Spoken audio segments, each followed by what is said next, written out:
bergizi gratis seharusnya memberikan dampak positif bagi siswa-siswi yang mendapatkan program ini.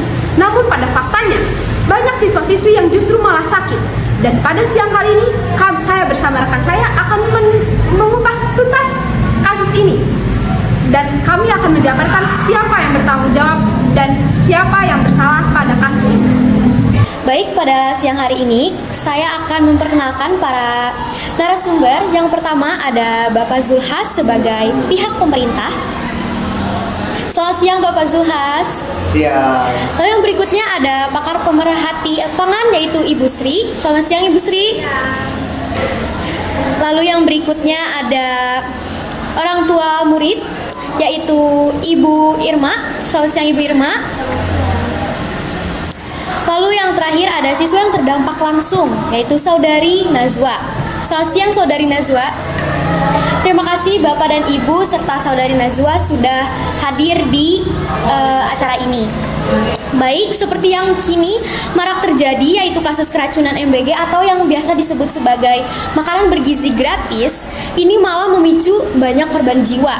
Nah, pertanyaannya yang pertama akan saya berikan kepada Ibu Sri sebagai pemerhati gizi, apa yang sebenarnya menjadi akar masalah hingga terjadi kegagalan sistematik dalam penyiapan, pengolahan maupun distribusi makanan?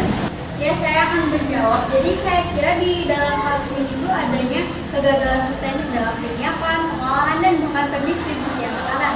Lalu sistemik dan evaluasi yang di Indonesia ini itu masih lemah sehingga harus diadakannya evaluasi serta perbaikan pada evaluasi yang belum berjalan efektif sehingga adanya perbaikan itu tuh tidak ada lagi korban keracunan MBG maupun itu siswa atau siswi. Baik, terima kasih. Baik, berarti ini banyak sekali kurangnya pengawasan terhadap celah-celah yang ada pada dapur MBG. Namun, Pak Zulhas, saya ingin bertanya, kira-kira program sebesar ini mengapa bisa begitu longgar pengawasannya? Apakah pemerintah hanya sekedar mengawasi sedikit dari luar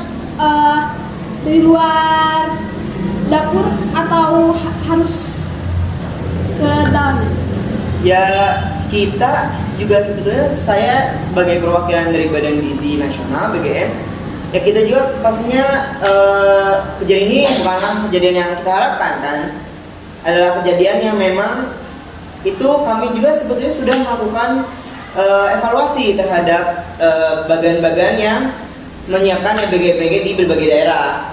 Cuman ya kami sekali lagi mohon maaf dari Badan Gizi Nasional dan ya ini juga kejadian yang memang kita tidak harapkan dari program ini. Berarti makanan bergizi gratis yang ada racunnya itu sebuah ketidaksengajaan ya Pak ya? Ya tentu itu sebuah ketidaksengajaan. Tidak mungkin kita dari pemerintah itu tidak mungkin untuk berniat mencelakai. Kita tidak ada niat mencelakai. Jadi memang itu kita juga sudah mengevaluasi pada bagian-bagian yang memang harusnya bertanggung jawab di dalam kasus tersebut.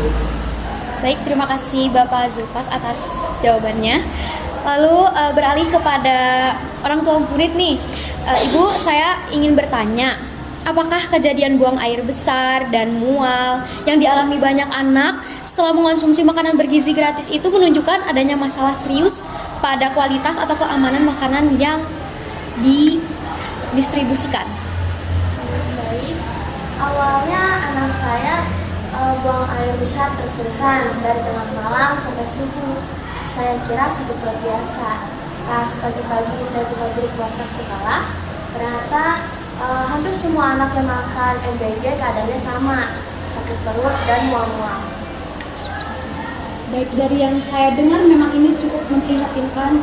Dan bagaimana dengan adik Nazwa? Apakah sama mengalami hal yang dikatakan oleh Ibu Irma sebelumnya? Awalnya saya hanya merasa sakit perut dan mual, tetapi tidak bisa keluar dan serasa ada yang seperti ketakutan di perut saya. Baik, lalu bagaimana tanggapan Bapak nih mengenai makanan bergizi gratis ini, keracunan, dan juga apakah pemerintah tidak merasa prihatin kepada anak-anak yang ada di bangsa Indonesia?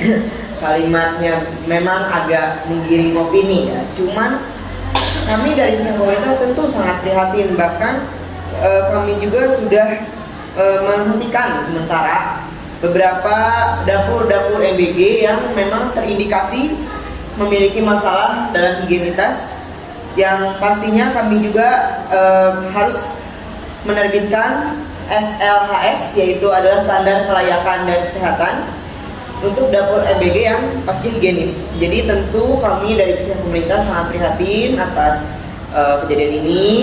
Kami juga tidak ada berniat untuk kesengajaan, dan ini juga bukan kejadian yang ingin kita raih sebetulnya.